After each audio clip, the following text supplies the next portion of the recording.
You think you're being strategic. You draft your primary objective, your plan A, and then, with a self-satisfied nod, you create your fallback, your plan B, your safety net. You call it prudence. You call it risk management. I call it a premeditated failure. That document, that quiet conversation, that escape route you've so carefully constructed. It is the most insidious form of self-sabotage. It is an admission, before the first shot is ever fired, that you do not have absolute faith in your primary objective. It is a permission slip you've written for yourself to quit when the pressure mounts. Every ounce of energy you dedicate to your escape route is an ounce stolen from the main assault. Your plan B is a ghost that haunts your plan A, draining its lifeblood, whispering that retreat is always an option. It divides your focus. It dilutes your resolve. It guarantees that when the critical moment arrives, when the battle could go either way, your will to win will be fractured, because a part of you is already looking over your shoulder, checking the path back to safety. Comfort is the assassin of greatness, and the safety net is its sharpest blade. But what if there were no path back? What if the bridge behind you was nothing but smoke and ash? What if the only way out was through the enemy? 2,500 years ago, the master strategist Sun Tzu identified the most powerful psychological state a warrior can enter. He didn't give it a gentle name.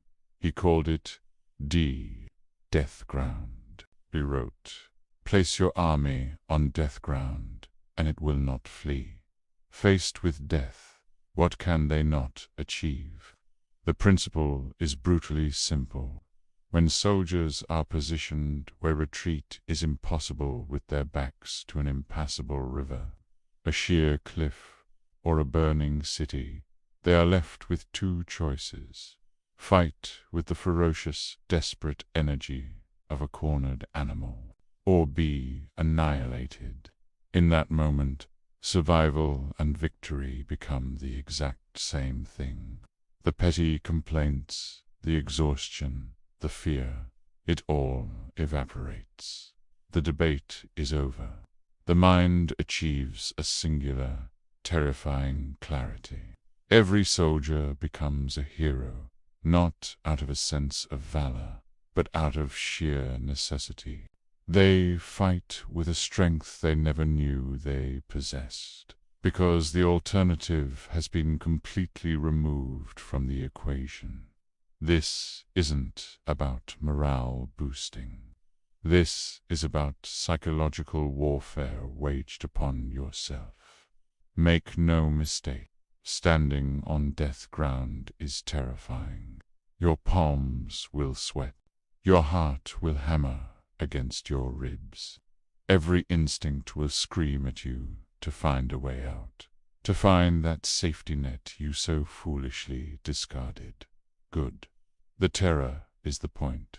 That fear is not a weakness. It is a focusing agent.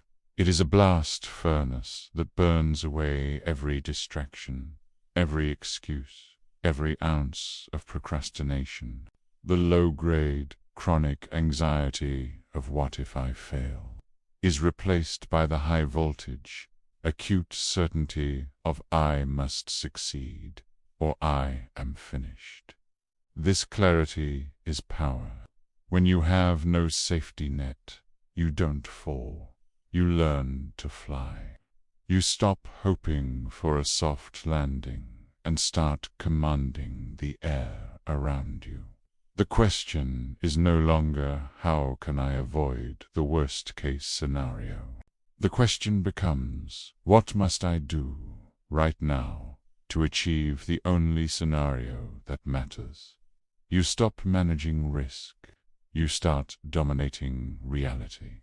So how do you find death ground In a world of cubicles and quarterly reports, you don't find it. You create it. You are the general of your own life. You choose the terrains. The first modern application is the public commitment, burning your social boats. We are social creatures, pathologically concerned with our reputation. You will use this to your advantage.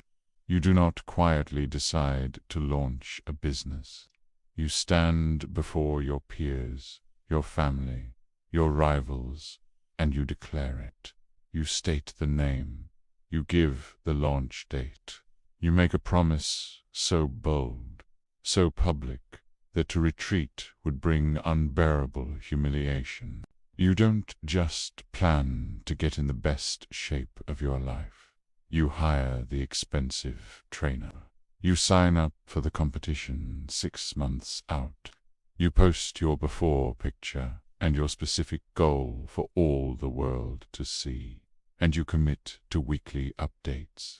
Now, the pain of waking up at 5 in the morning to train is less than the public shame of quitting. You have engineered a situation where your ego is on the line.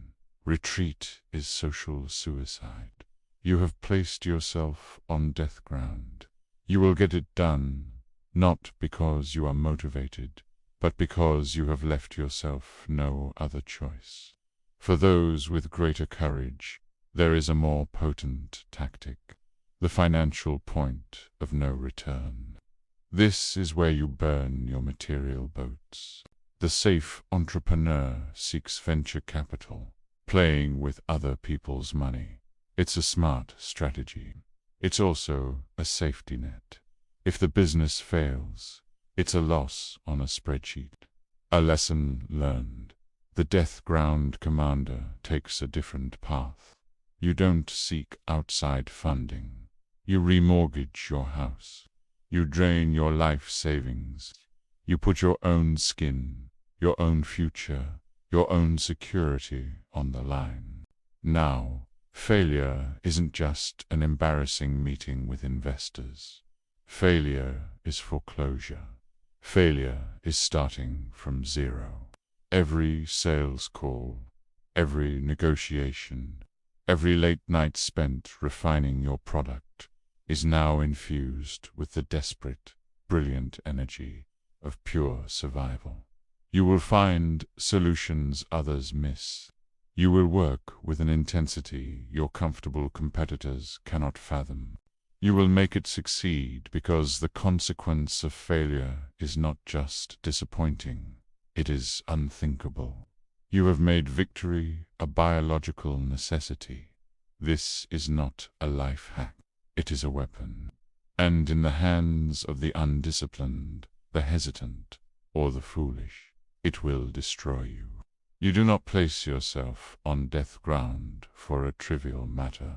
Reserve it for the campaigns that define your life, the business that will be your legacy, the personal transformation that is non-negotiable.